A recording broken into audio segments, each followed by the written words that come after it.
FA fam, what is up? What is happening? Yeah. It is a Wednesday night. We are Thursday. less than a week away. Oh, it is Thursday. Wait, what? Yeah, no, it is Thursday One night. day off. See? Where is this time gone? But we are one day closer to the NFL Combine, which, get to watch people run around in shorts, talk about hand size and, 40s and 3-cone drill and everything else from under the sun. They're Wonderlicks. And so we're looking forward to that. But before we do, we decided to kind of set the market a little bit for ourselves and do a SuperFlex rookie mock for you people that are getting ready for those and gearing up for that. Just kind of see where we stand pre-combine.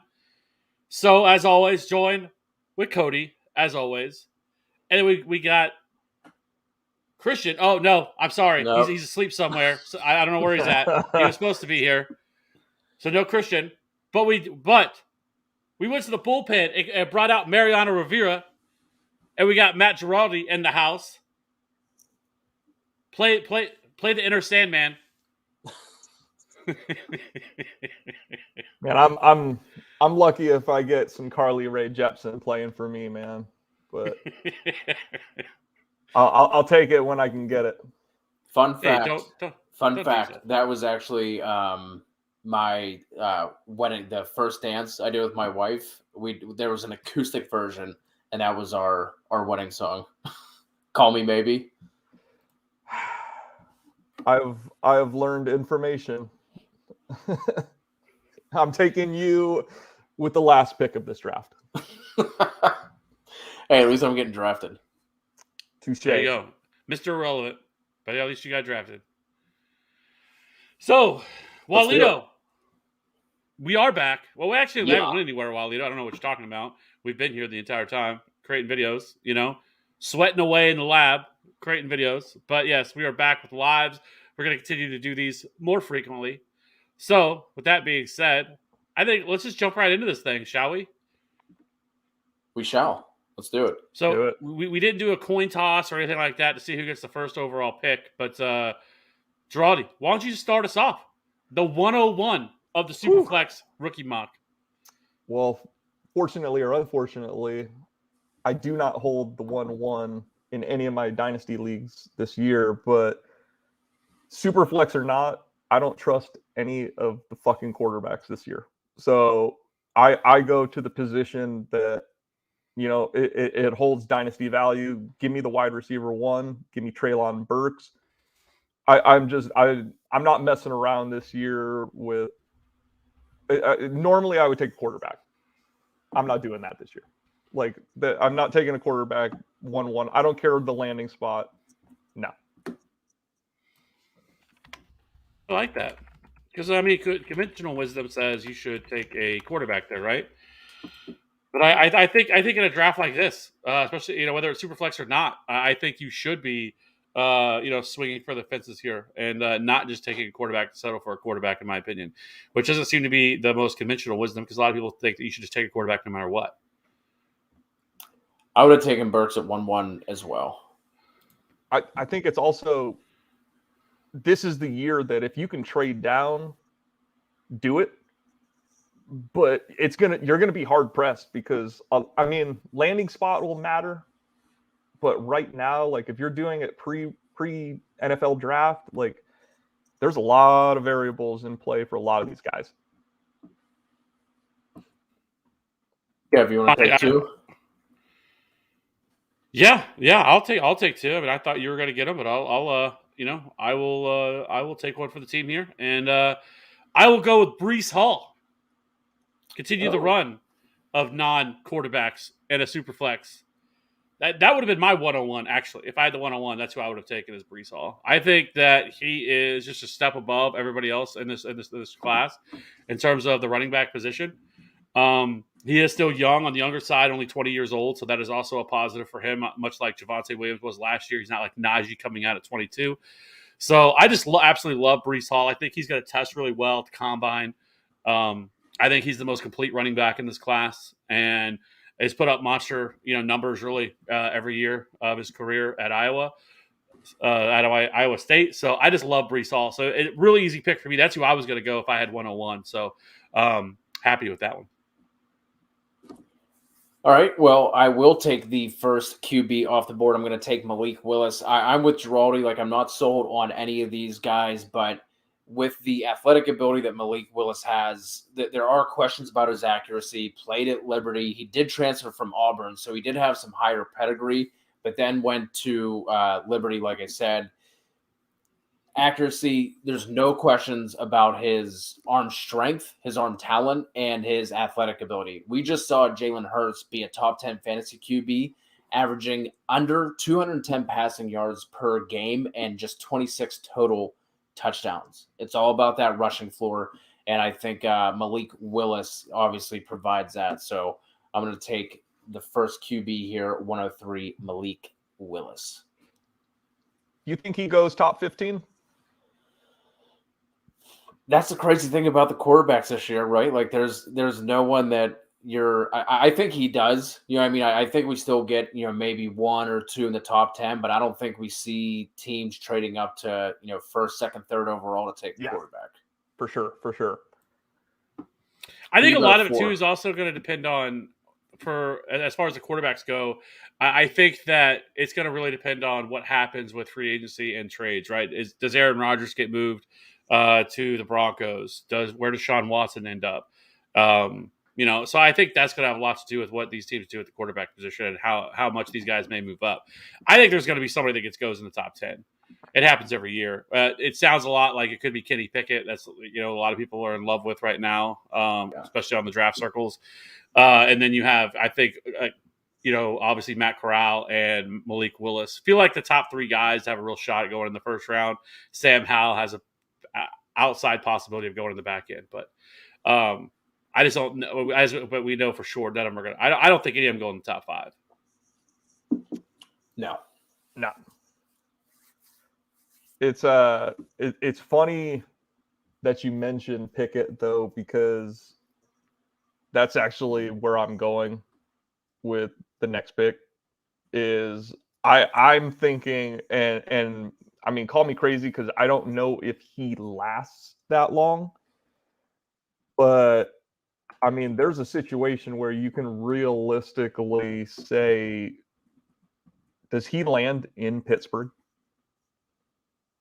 Like, if the Steelers are able to get him, I mean, he's better than Mason Rudolph, right?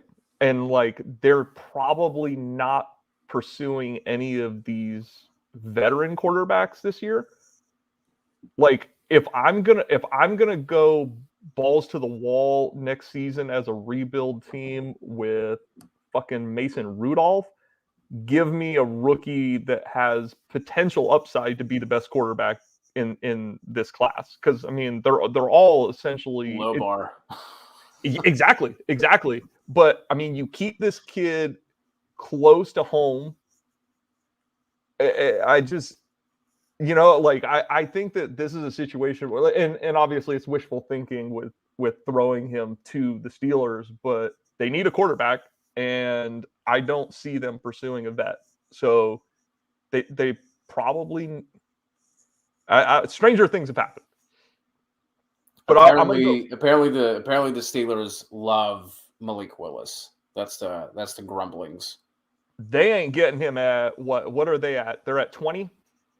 I don't think he lasts 20. So yeah, they'd have to trade up. I haven't seen or I haven't fully done like what their draft capital is, but I mean, they have what, a first, second, third, fourth, and 2 7ths. So I mean, a few years ago, they probably have to park that second, right? And maybe a future first if they wanted to move up. A few years ago, when they traded up with the Broncos to get Devin Bush, it was like their second that year and their second the following year. And if this class is kind of being looked upon as like a little bit weaker, you know what I mean? Like maybe something like that gets it done. But anyway, I'm just saying that because I do not want Malik Willis to go to the Steelers because I do not think that they could develop him. No, nor do I. Is my thing. Kev. Yeah. 105. Yeah, on this one, I went back and forth who to go with. I think there's 2 wide receivers that I really like here. And I'm going to go with Mr. Drake London. I was really close to going with a different wide receiver, but I just absolutely love Drake London's upside. His ceiling, I think, is massive, and I think he's going to be a guy. I'm not all that concerned with where he lands with. Big body guy, obviously, the next Mike Evans, as the kids say out there on the Twitterverse. But I think he's pretty much. I think he's kind of a pretty close to a can't miss prospect. The things that he was able to do at USC, I mean, it's his insane year this past year in only 8 games. I mean, we've already talked about that. Just absolutely ridiculous. Incredible breakout age, strong college dominator, really strong target share in that offense. And so, I mean, he was great in terms of the advanced metrics with 3.52 yards per route run. So, I just absolutely love Drake London this year. So I'm going to go Drake London, second wide receiver, off the board. All right. I'm really torn between 2 guys here. One running back, one wide receiver. Man, they're both super close for me. Who knew I'd be having this much trouble in a meaningless mock? But you know what? I'm gonna give me Garrett Wilson. I'm gonna go Garrett Wilson here. Really like him. Great route runner. Good athlete. I really like the fact that he was used everywhere in that Ohio State offense. Inside, outside, he was used in sweeps and motions and everything like that too. Middle of the field, down the field. I really think the route running obviously translates to the next level. That's something we don't have to worry about with him. And because of his versatility at Ohio State, I really like that. Probably doesn't have the ceiling that somebody like Burks or maybe London or another wide receiver I'm sure we're going to get to here in a little bit. But I think he's really safe, and I think he's going to be one of those like high floor, and on some weeks here and there we'll have that pop off, game or two as well. So give me Garrett Wilson. Yeah, he's a guy that honestly, depending on landing spot, I think he's one of the biggest variables in this rookie draft. Because if he lands in a productive or good spot, I don't think he's better talent-wise than Burks, but I don't think that the difference between the two is enough to challenge a solid landing spot. It's definitely one of those ones, and I think this is where the 1-7 pick is going to have a nice. This is the area that I want to be in this year's rookie draft. Is obviously okay, I took Pickett a little early, but in most super flexes, once that first quarterback goes, it does have that tendency for runs, and someone might take one depending on the landing spots. And right now, I mean, you're getting, obviously, I'm pretty sure I know who you were debating for the running back spot. Yeah. Who I'm going to take right here in Isaiah Spiller. It's a nice spot to be in this year that I don't think that there's that much difference between any of these guys. And I don't think Spiller's going to last to 1-7 in most super flexes, but there's a fucking chance he does.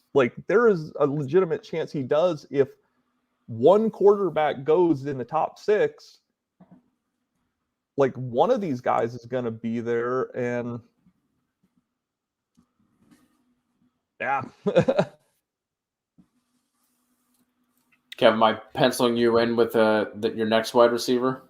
Yes, I am. I didn't know if he was going to come back to me when you said you were going back and forth.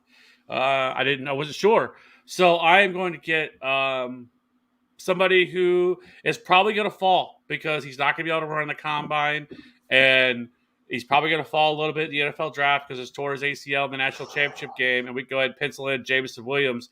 If you look at his numbers, they are very, very similar to Justin Jefferson's numbers coming out. Kind of similar prospects as well.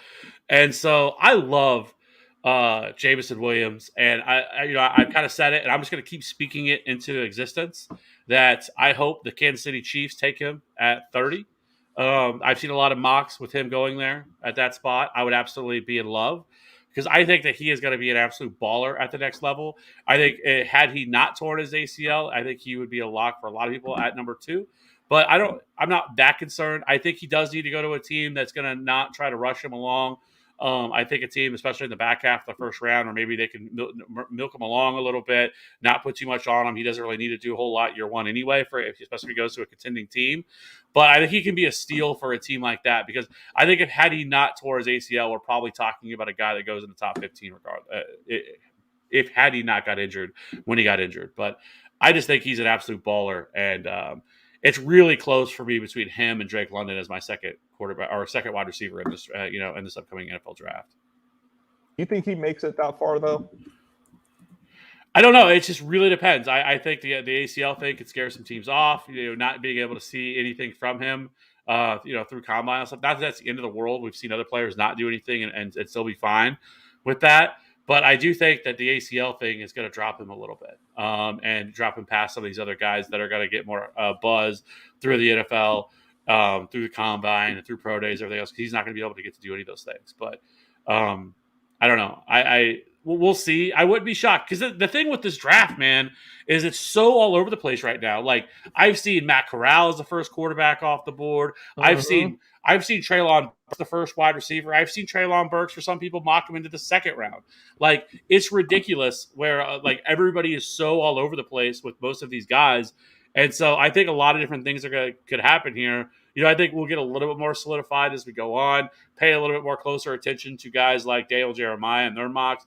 Not so much because I think they're extremely accurate, but they seem to be so well connected in the league that, there was Tutu Atwell last year. We kept seeing him mock in the first or second round of the draft, so we all just laughed at Daniel Jeremiah and made fun of him for it.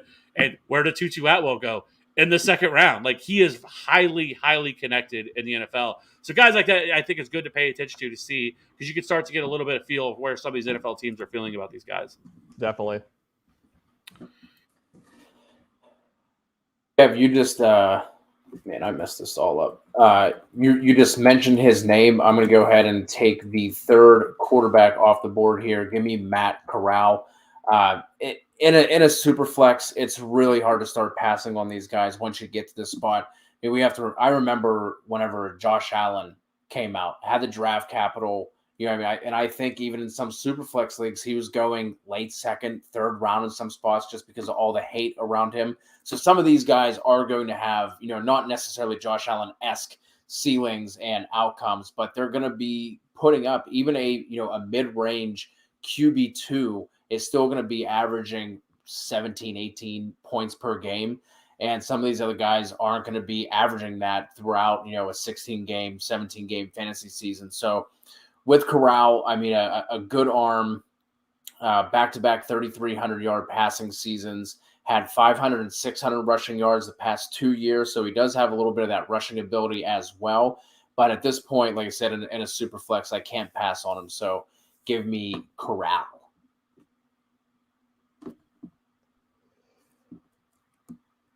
So this one almost seems like a homer pick. And I think that this guy has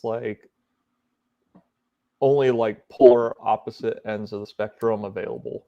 Like he's either going to be boom or he's going to be fucking JJ Arcega-Whiteside. But I'm taking George Pickens. He's a dude to me that his injury, it's one of those situations. I thought he was Georgia's best receiver, but man, it's just he wasn't staying healthy and he had that injury, and it's just he's a guy though with the size, the age, everything points. If he stays healthy, I don't think he's going this high in rookie drafts either. And I'm making this as a presumption of where he's getting drafted in June and July, because if he goes to, again, we talk about landing spot, which shouldn't matter. When we're talking with receivers, landing spot shouldn't matter. Even some running backs, it shouldn't matter. Talent is kind of it trumps all that shit. But he's a dude that just he's better than Chris Olave, like in yeah, like You don't listen. You don't know how to sell him to me. I love George Pickens. I have him ranked as my number 5 wide receiver in this rookie class, and I love him. And I think that this dude. We talked about it on the wide receiver show. I don't know if you listened to it or not, but he just plays with so much damn confidence. Like yes, kind of like I said about him. Like he knows his dick is bigger than everybody else's. Okay, like he just oozes confidence. Okay. And so, like, it shows up when how he plays, and he's aggressive, and he has kind of some of that my ball mentality. Like he's going to go get that ball, like that's his ball. And I like the aggressiveness that he showed. He is a little bit raw, but he's still a younger prospect coming out. And so, yes, he did miss some time with injury, so we don't have a large, track record for him of production and stuff like that. But I think that he made the right decision by coming out. yes. And I just think that he has so much upside. But I agree, there is that level of he could go the opposite direction, and he does have some immaturity issues. He got in trouble for spraying the Tennessee player with water or whatever. People made a big deal about that. Like I could care less about that stuff, but yeah, that stuff. He's a kid. Yeah, I mean, we forget that we all do dumb shit whenever we're that age. So I still do dumb shit, and I'm 38. So yeah. So, all right. I love that pick. You're probably right. It's probably a little bit higher. He's probably going to be a guy that goes in the second round of rookie drafts. But regardless of that, I love George Pickens. And so my next guy, I'm going to go make a switch. I'm going to go back to the running back well. And I'm going to, another shocker here. I'm going to go with University of Missouri running back. No, oh my God. I'm not doing that. I'm going with Kenny Walker, Michigan State. Okay, that's who I'm going with. Again, I think there's some issues with him, possibly. We've talked about his ability to be a pass catcher. He had 18 career catches in his college career, and so that is certainly an issue for me, especially in for most of us that play PPR formats. But we've also seen running backs that just played in programs where they just did not want to use their running back, as a pass catcher. And though I would say, well, but really 2 programs that didn't want to use him as a pass catcher, but still we've seen other running backs be able to progress and at least be functional pass catchers. And that if he can do that, then I think Kenny Walker could have a really bright future in the NFL because his advanced metrics were fantastic. He was first in yards after contact, 6th in yards after contact per attempt, which is really impressive considering how many touches he had as a last year. And then you have 89 missed tackles forced, which was first among all running backs, and 16th and carries of 15 plus yards. So really love Kenny Walker. I think there's some high upside there, at least as a runner. We'll see what he can do as a pass catcher. He very well could be kind of Leonard Fournette-ish. That's kind of the knock against Leonard Fournette whenever he was coming out. Obviously not the same size. I am interested to see where he comes in because I was surprised that he's only listed at 206. He looks bigger than that. He plays bigger than that. Bigger. Yep. And so we'll see, where he comes in at the combine. He's another guy that I'm really excited to see. But great year, 1,600 rushing yards, 19 total touchdowns. But again, only 13 catches for 89 yards. So I think there's some of that with volatility with him. But I think, especially in the right landing spot, I think he could really, be somebody that we're talking about. Maybe like an Atlanta or something like that, taking him in the second round. I guess I'm going to be the one that just continues to take the quarterbacks that keep falling, and I'm going to take Sam Howe here. I know it's the cool thing to hate on him now because he's smaller. I guess his mechanics suck and all that, and accuracy can be a little bit of a question. But again, same thing like I talked about with Matt Corral. If he can be a mid-range QB2, like you're still looking at averaging 17 fantasy points per game. And he has produced since he stepped on the field as a true freshman at UNC. And let's not act like this is a Bama or a Georgia or, Ohio State kind of situation where he's just littered with 5-star talent. I mean, he last year after losing De'Ami Brown and my God, who was the other wide receiver that they had that Chicago? Newsome? Yes, Daz Newsome. He still put up relatively similar numbers. I think came out, kind of stumbled a little bit out of the gates this year. But again, if he's not going to be the kind of quarterback that elevates the players around him, right? But you put him in a system where, there are already some established guys around him, then he's going to be just fine. He can distribute the ball. He does have a good deep ball as well. He's not a running quarterback per se, but he does have that ability to escape the pocket. He is mobile, just not a running quarterback in the way that some of these other guys are. But I'll close out the first round with Sam Howell out of UNC.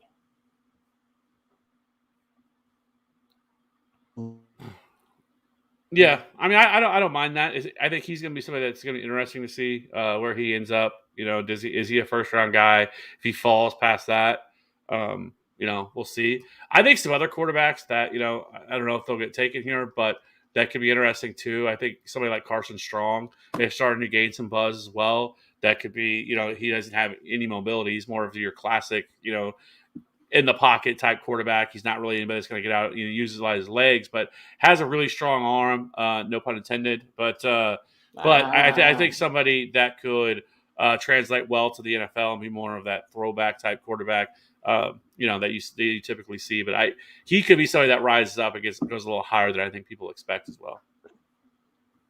Yeah, Carson Strong is that. Oh no! When John Elway falls in love with a 6'4" quarterback, I think what he's trying to say is that he's Brock Osweiler. I think is what he's trying to say. all we really had to hear there was 6'4" John Elway. Drawdy, we're gonna drop you out here for a second. Looks like you're having some connectivity issues. If we see that you're coming back on strong, we'll throw you back in. But I will go ahead and Kev, actually, sorry, go ahead and take the 201 here, and hopefully Giraldi will get his internets back up. I wasn't prepared, okay? But I guess like the real NFL draft, we're just going to have a huge run. We're all just going to throw in our picks real quick. I think the one that happened to, like the Vikings years back or whatever it was. I can't remember what team that happened to. And everybody started jumping in front of them because they didn't get their pick in time. Okay. Well, if you're not ready, I will happily go right now. Yeah, go ahead. I almost took this player over Sam Howell, but because, again, obviously we're doing a super flex draft right now, could not do that. Give me David Bell, man. 94th percentile breakout age, 69th percentile college dominator. Obviously shared the field with Rondale Moore, who also smashed at Purdue. He got injured his sophomore year, came back as a junior, and just balled out despite everyone and their mother knowing that he was getting the ball.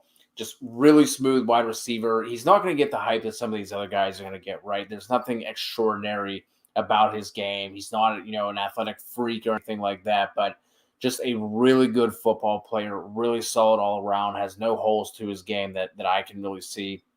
And if he can find himself on a high passing volume kind of offense with I think he's best as a wide receiver too. So if he can get on an offense, again, it's going to be throwing the ball a bunch, already has an established wide receiver one, that's going to be the best spot for him. So I really love me some David Bell, and I'm happy to take him here at the top of the second. All right. Giraldi's back. He's back. He got his internet locked back in.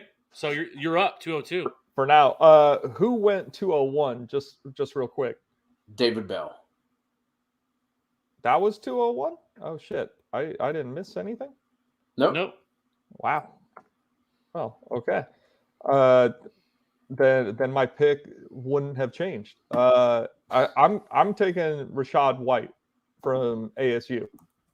I mean, I feel like at this point in most of our lives, the PPR is our de facto setting, and I mean, like, dude, this dude just has PPR goodness written all over him. Like, and it could be something, could be nothing, but like, he's one of those dudes that, like, just, I'm reaching for upside again at this point already in this draft, which is fucked up to say, because like we shouldn't be saying that when we're talking about the 2-2 in rookie drafts, but like, I mean, just all of these guys are just such a muddled mess at this point, right? Like I hate fucking wanting to depend on landing spot too, because it's like I hate thinking about Still that. important though. But yeah, and it's just like, how many of these guys do have the talent separation? Like, I know we're going to get more information to process, more data to dissect and whatnot. And, right now, again, we're kind of shooting with one eye open, that drunk squint kind of thing too. But, I mean, like, I've liked what I've seen, at least in limited fashion thus far from any kind of film study of him.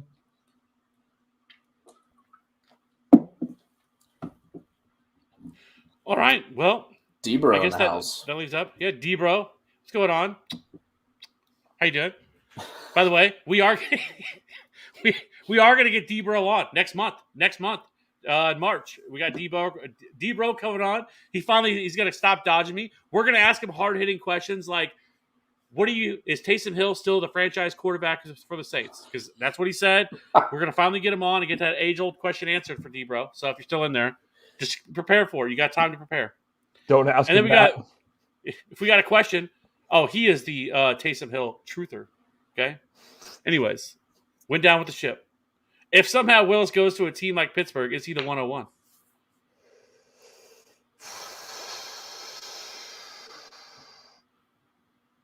I'd probably take him there. I mean, it's a great landing spot. Great landing spot, right? They need to fix the offensive line, but the offensive line is not as big of a deal if you got a quarterback that can move like he can. Great weapons with, Deontay and Chase Claypool. Freiermuth is coming back. So it is an excellent landing spot. That's why I want Mitch, the Truth, Trubisky to go there, because I think that he can resurrect his career. But another conversation for another day. But yes, I mean, I think for most Superflex, if he goes in the first round, I think he's probably the lock for the 101, I feel like. Especially because of the rushing upside that he brings to the table. We see how important that is, how much of a factor that plays for a lot of these guys. So, yeah. I think if he's not the 101, it's going to be like 102, 103 at worst. But yes, I think he's in the conversation. Would he have to go to? Does Houston even have a first-round pick this year? Yes. Right? Yes, they do. Yeah. But they're probably sticking with Davis Mills, right? I would say. Oh, yeah. I forgot about Davis. But, I mean, it's not like Davis Mills was a high draft pick, but I think they know they are going nowhere. There's already the conversation that they're going to get rid of Deshaun Watson. They're going to get rid of Brandon Cooks. Sorry, Walito. And or maybe Happy Walito. I don't know. But, Laramie Tunsil is also probably going to be on the board. So, yeah. All right, Kev, you're up. Oh, I muted myself. Really tough decision because I actually am thinking about is this tight end premium? Is it? I don't know. Does it matter? Well, if it was, it would. But there's a tight end that I think is going to go in the top 40 of the NFL draft. You gonna take him or not? You gonna keep? Well, not see. I should have said that because now he's going to come off the board. I'm going to get sniped, but I'm gonna go with Kyron Williams. I think he could still be falling at this point. I know there's a concern with his size, height, all that stuff.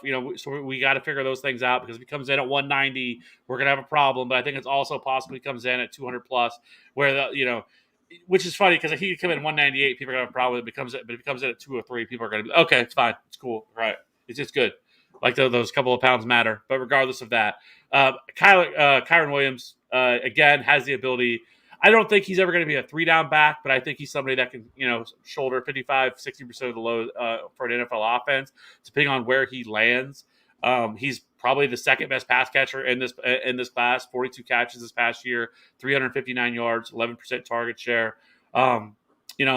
was 22nd in yards after yards after contact, 28th in yards after contact per attempt. So there's a lot to like here, especially in a PPR format with Kyron Williams and landing spot. If he goes to a team where he's going to step right at the very least be the pass catching back, then I think a PPR formats, I think at least he has a safe floor built in with his pass catching upside. Get it together. This is amateur hour. So, anyways, that's who I'm going with, Kyron Williams.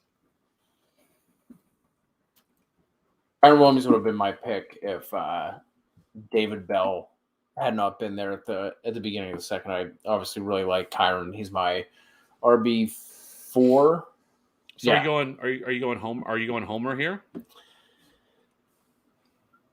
I have a couple of notes jotted down, and I do have 2 quarterbacks ahead of him. But like the more I'm thinking about it, I just don't know that they get round 1 draft capital, and if they don't, that's really going to push them down. So I am going to go homer here. Give me Jahan Datsun out of the Pennsylvania State University. Really good, yak receiver, shifty, solid slot. Shifty, solid route runner. I think he's going to be a really nice weapon from the slot. So give me, I've seen some hate coming from, hashtag analytics Twitter on Jahan Datsun and how, it didn't really break out until he was older and yada, yada. But miss me with that. I think he's still going to be a good slot receiver. So in the middle of the second here, give me Datsun, especially without really knowing like I said, the quarterback draft capital for 2 guys I actually have ahead of him on my list. But push coming to shove here, give me Datsun. I like it. I like Jahan Datsun. I think that he could end up being one of these guys that are kind of the steal of the draft for a lot of people. So he came from wide receiver U, Penn State. So tight end U, pass catcher U. Anyways, Giraldi.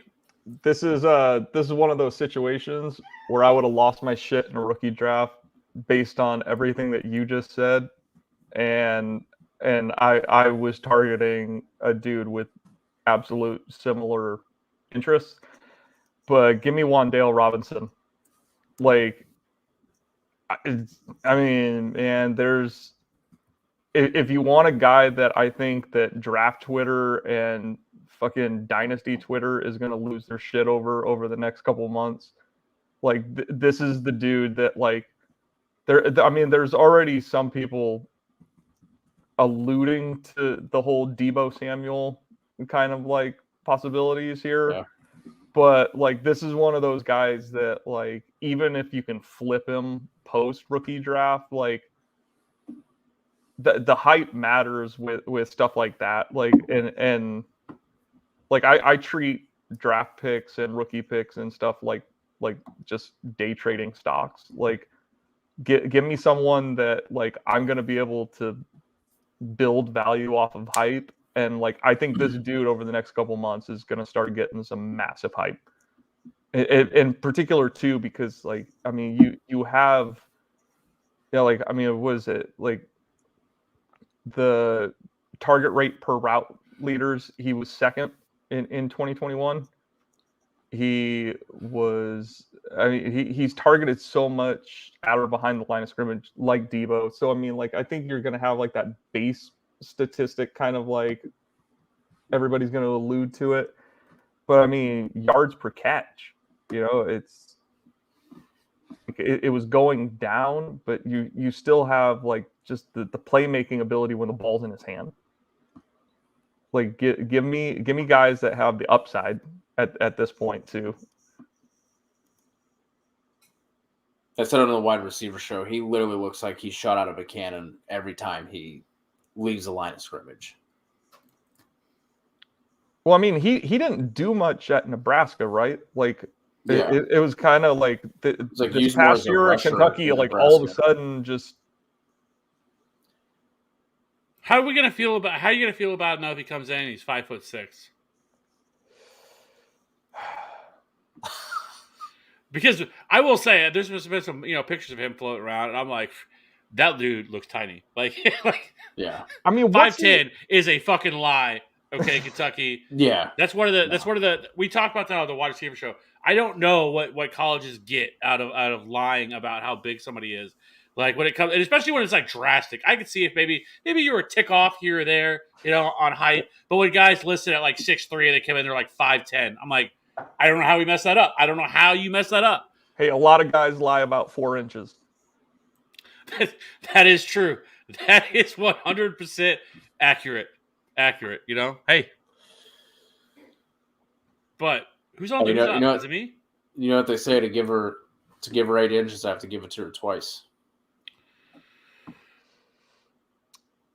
Well, our rookie draft just ended. So, yep. There goes the listenership. They're checking out. All right. I'm going to go back to the running back board, and I'm going to go with Tyler Algiere. He is still on the board. That is an easy pick for me. Somebody that I think that has,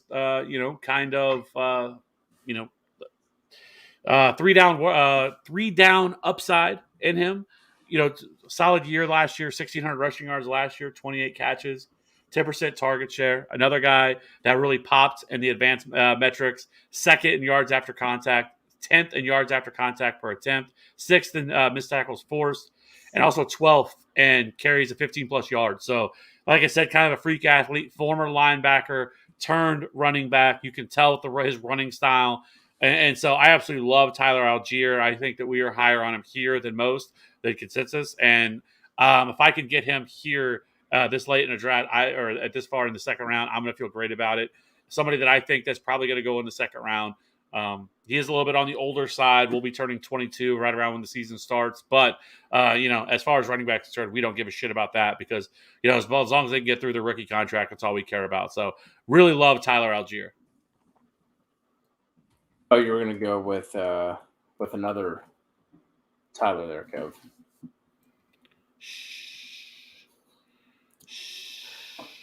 Where's this tight end that you were talking about 8 picks ago? Hey, well, you guys keep letting all the studs fall. This is how it would go in a traditional draft. I would just take everybody. I would win. I would get the greatest team because everybody just lets all the good picks fall. You're talking to the best fantasy football player you've ever met. Okay, like my strategery is next level. I'm gonna go ahead and take Desmond Ritter here. Like I said before, with the quarterbacks, just in a super flex, guys with that rushing upside. Who knows? He probably doesn't get the round 1 NFL draft capital, right? But looking at a bunch of these guys that are left that I have on my list anyway, sure, there are some guys that, probably have the higher upside. If Desmond Ritter, Carson Strong don't go in round 1, they're going to fall a little bit further, but we don't have the answer to that yet. So I'm not going to try and, bake that ahead of time. This is pre-combine, pre-draft. So I'm going to go Desmond Ritter. Like I said, some of that rushing ability, has a good arm, really showed out in this final year at Cincy. That's really all you can ask for at this point of a Superflex draft, at this point of the year as well. So I'll take Ritter. I don't love it, but I also don't see him necessarily going here as well. But not a fortune teller. That's what it's going to be. Gross. Anyways, Giraldi, who you going with? So he's still out there. Trey McBride is still out there. Oh, son of a! I mean, I know that was my tight end. You already took a tight end. Who? Well, too bad now. Okay, I thought you had, but I mean, I thought I could wait. I felt confident. That's what I get. You're the one asking whether this is a tight end premium or not. I figured that you would have been on board with him from the jump. But I mean, I don't think he'll last this long, just regardless. I mean, it's kind of a gimme. I don't know how. I think my question is, like, how enthusiastic are we about his production year 1, year 2? I mean, he seems like the kind of guy that we're gonna have to still wait on a little bit. I think for him, I think that tight ends, I don't really care as much. He's 6'4", 260. Feels like very much a move tight end. Kind of reminds you a little bit of Dallas Goedert when you watch him. Absolutely crushed the Senior Bowl. A lot of people he performed well. Yeah, a lot of people had him as the absolute standout, the best player at the Senior Bowl. And so, so I think that he is somebody that, a great downfield, I think, pass catcher. So he's the guy I was talking about. A lot of people say that he is a lock to go in the top 40 picks. And so he's going to get the draft capital. And so I like Trey McBride quite a bit. And so he's somebody that, yes, last year, 1,100 yards, only one touchdown, was never a big touchdown guy. I don't really care about that. But the year before that, only 330 yards, 4 touchdowns. The year before that, 560 and 4 touchdowns. The year before that, so last year was kind of his big breakout year. 91 catches for 1,100 yards. But really do like Trey McBride quite a bit. And like I said, he really balled out at the Senior Bowl. So a lot of people think that like I said, he's kind of locked in to be a top 40 guy. So love that pick. That's who I was going to go with.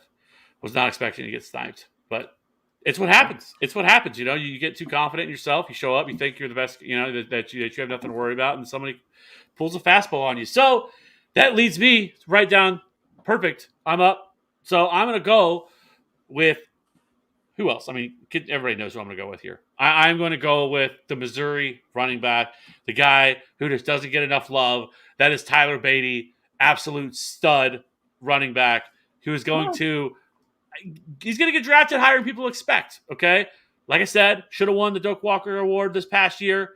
1,600 yards, 54 receptions, 330 receiving yards, 18 total touchdowns. Is a rocked up 5'8", 199. Okay? Runs with I mean, you would think he is 6 foot, 230 out there the way he runs. He's going to run a 4.4. And I think that for him, at the very least, he has pass catching upside, terrific pass catcher out of the backfield. So absolutely love Tyler Beatty. He's somebody that started to really move up for a lot of people, one of the big movers from the Senior Bowl. And so I love Tyler Beatty. In PPR formats, something that you can get that you can count on as a pass catcher. I think you can do that. And so really like Tyler Beatty. Came in at, just under 200 pounds. So love Tyler Beatty here. This is the time of the draft anyways. You're taking shots on guys anyway, right?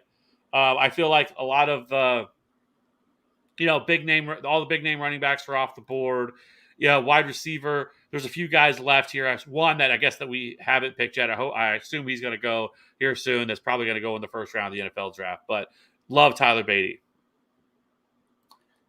Oh, I'm going to go ahead and take that other quarterback that has not been taken yet. I think Carson Strong probably has a better chance of going round 1 than Desmond Ritter does, but for fantasy purposes, I probably want Ritter ahead of Strong, assuming that, they have similar draft capital. But Carson Strong does not have that rushing ability that some of these other quarterbacks have, but really good arm. He can make every throw in the field. Back-to-back seasons, completing 70% of his passes. Probably it's going to be really difficult for him to give us QB1 fantasy numbers and QB1 fantasy seasons just because he does not have that rushing ability, but he should be steady. He's going to be safe here, especially toward the end of a second in a super flex. Again, assuming he gets, back end round 1 draft capital. Really like Carson Strong here.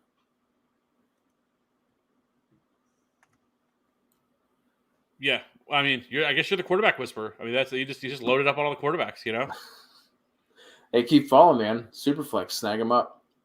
Yeah, I mean, if they fall, take them. Because I mean, let me ask you guys about that. So let me ask you. So for quarterbacks, right? And let's say because I feel like sometimes that, and I know it's Superflex, right? And we hate this quarterback class. But let's say you are on the clock and you're at a Superflex, and you're in a rookie draft, right? Are you just taking even if you don't need a quarterback? Let's say you're stacked at quarterback, you have no reason for one.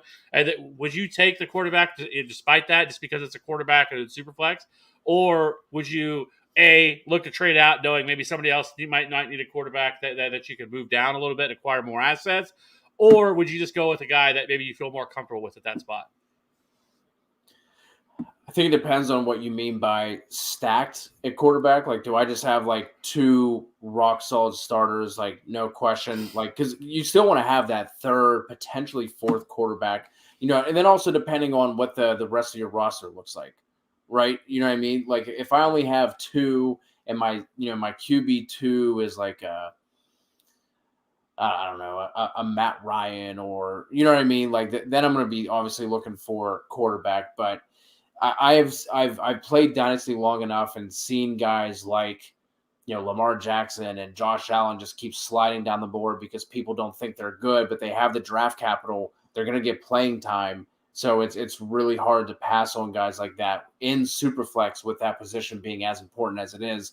Because like I said earlier a couple of times, when I took guys like Sam Howe and Matt Corral, a mid QB2 is still going to be averaging you 17, 18 points a game. And that is super valuable when, some of these guys, like I can't imagine a Tyler Beatty, not to pick on you, Kev, but, averaging 18 points a game, like probably not happening. You know what I mean? So it's just one of those things that's kind of how I would handle that.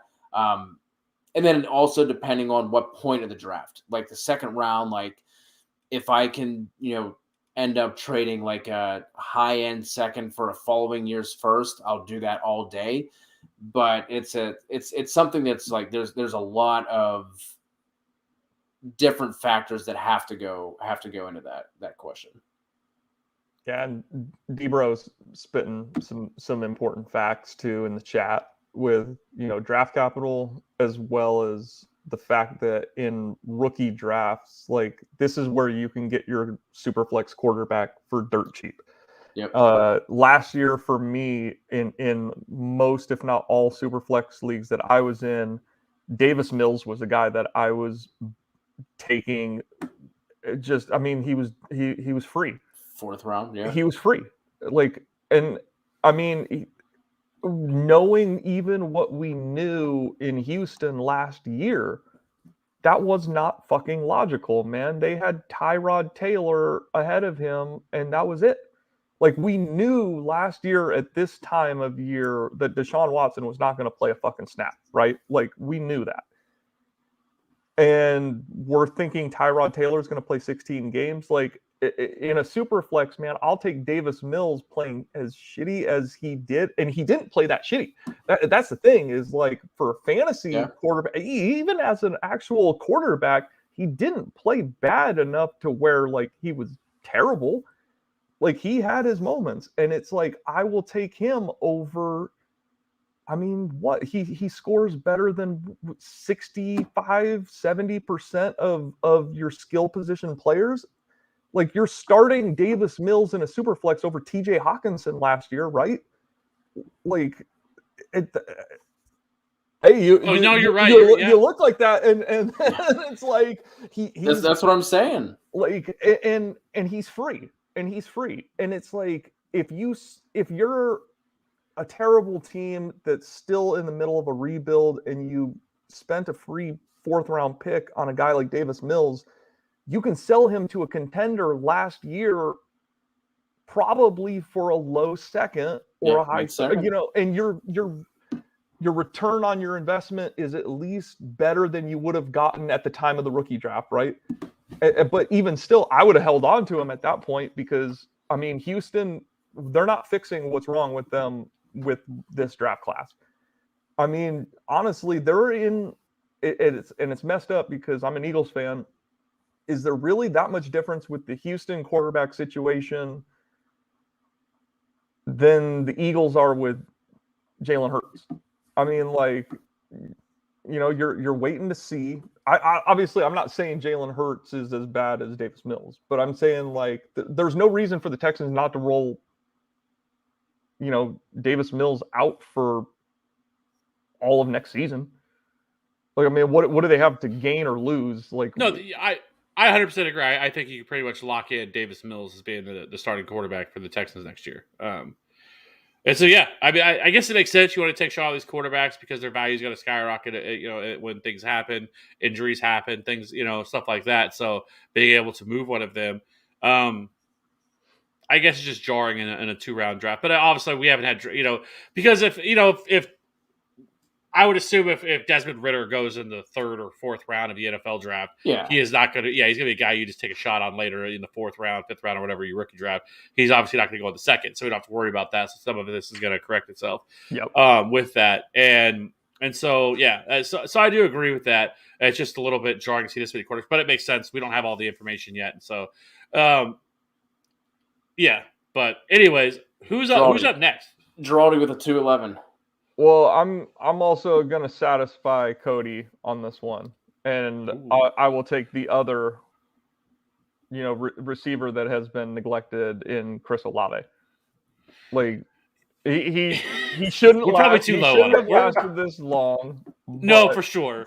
It's tough. So because we've talked about Chris Olave, and I just don't get excited about him. You know what I mean? And maybe I'm wrong, and maybe he's much better than what I see. And I'm not saying I think he's going to be a bad wide receiver, and he definitely probably should have went ahead. I probably should have definitely taken him ahead of Tyler Beatty, and stuff like that. But Chris Olave, he probably is going to be a 1st-round pick, and so draft capital matters. And he's going to end up being a guy that's going to go much higher than where he's fallen to right now.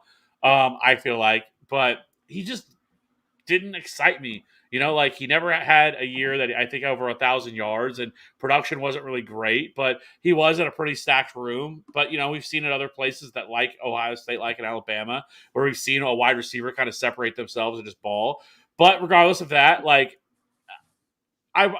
see how he does in the combine. There's been a lot of talk that, he's actually, a lot of people have said at Ohio State that he's the fastest, he was the fastest player in at Ohio State. So he could blaze at the 40, and somebody that grows on me a little bit. And then I think draft capital is probably going to be there for him, and we're probably just definitely a little bit too low on him. He probably should already been off the board. Yeah, he's going to end up being a back end round 1, beginning round 2 player by the time the combine and the NFL draft happens, for sure. Yeah. Kev, finish us out. Who you got? I mean, I got so many different places I could go here. Listen, the last pick, I could go get a little crazy, get a little wild. If I wanted to. Can we take kickers? Are kickers available here? And can we do that? No. All right. Yeah, it's close for me because I think there's 2 players here that I like quite a bit. But I think what I'm going to do is I'm going to go wide receiver. I'm going to go running back. And I am going to go with. Who do you think it's going to be? I know. I just realized who's still left. So I'm hoping that you take the correct Georgia running back here. Oh, it was going to be neither of those actually. So my decision was between either Skye Moore. The wide receiver that I was thinking about taking, or I'm going to go with Damian Pierce from Florida. Another guy that has been getting a lot of buzz, and it was not either of the names that I thought you were going with.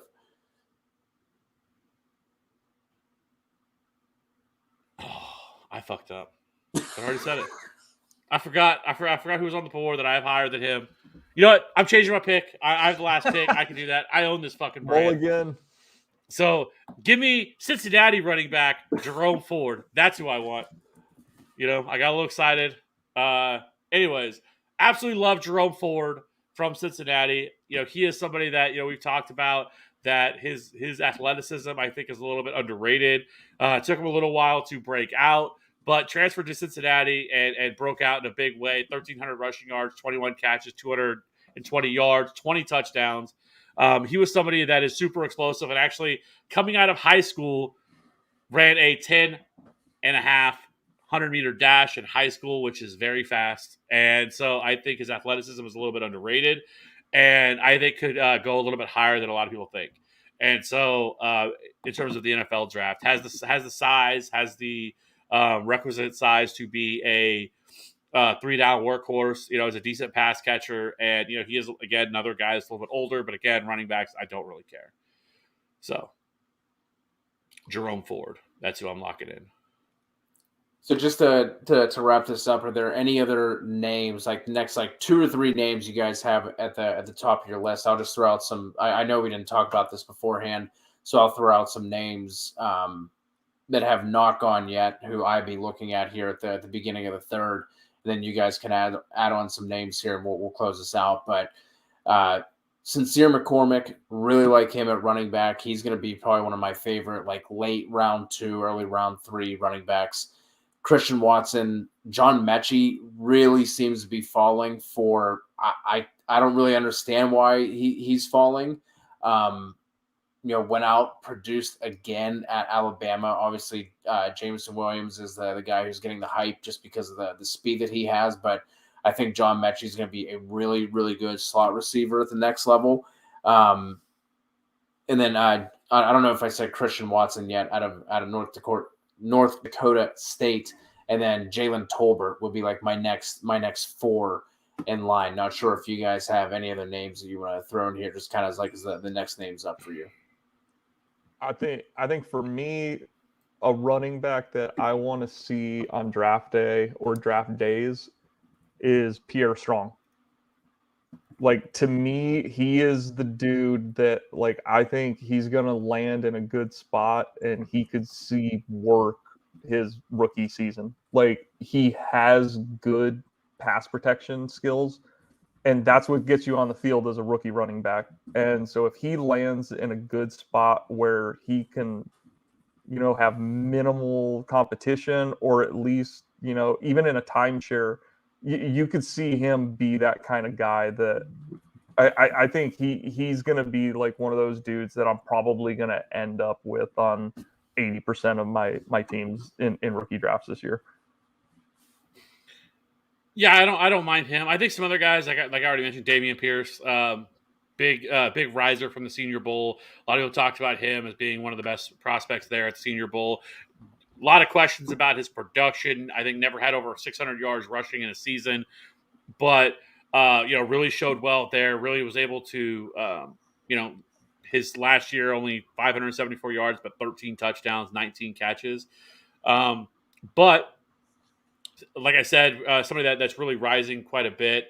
Could it end up just being more of a committee back guy that's a first, second down back, goal line type back that we see at the next level? But we'll see where he ends up going in the draft. But a guy that could go a little bit higher than I think some people expect. Skye Moore is a guy that I've already talked about. Another really hot name, coming out of Western Michigan. Really exciting prospect. Again, very small school, so people are going to knock him for that, but I do like Skye Moore quite a bit, and somebody that I think probably goes in the 3rd round, something like that, in the NFL draft. So I like him. And then one other tight end, Isaiah Likely is probably the other guy that probably goes, and probably is probably more of a day 2 pick. But somebody else that people should keep an eye on as well at tight end. But I think Trey McBride is the clear leader at tight end, at least for right now. But yeah, I mean, the rest of the wide receivers, I mean, there's so many other names that you could talk about, but you have you already mentioned Jalen Tolbert. He's another guy that's rising pretty quickly. Justin Ross could be a guy that gets some buzz, from Clemson that never really panned out. Romeo Dobbs from Nevada. I mean, there's just a lot of names here. Brian Robinson, we didn't talk about him, from Alabama. He's kind of a polar player where people are kind of polar opposites. Either people love him or hate him. For him, some of it's because of the logo on the side of the helmet, or the non-logo, I guess, on the side of the helmet. But for Brian Robinson, but he's somebody that I know a lot of people like and think that people are being too low on him. But I think that he could end up being, again, I don't think he's somebody that's going to be some sort of stud at the next level, but I think he has the ability to probably at least be, at the very least, a 2-down running back, first, second down guy, but could develop into a 3-down back depending on where he goes. But I don't think he's going to get the draft capital to come from that. But yes, somebody that you probably look at in the 3rd round of a rookie draft, something like that. But those are kind of the guys that I think that, other than the guys you guys already mentioned, at least for right now, that we'll see. But of course, after the combine, there's going to be a lot of buzz one way or the other on these guys, and that's when we'll finally start to get some of the real answers. We don't have to be like, well, we'll see where he comes in here.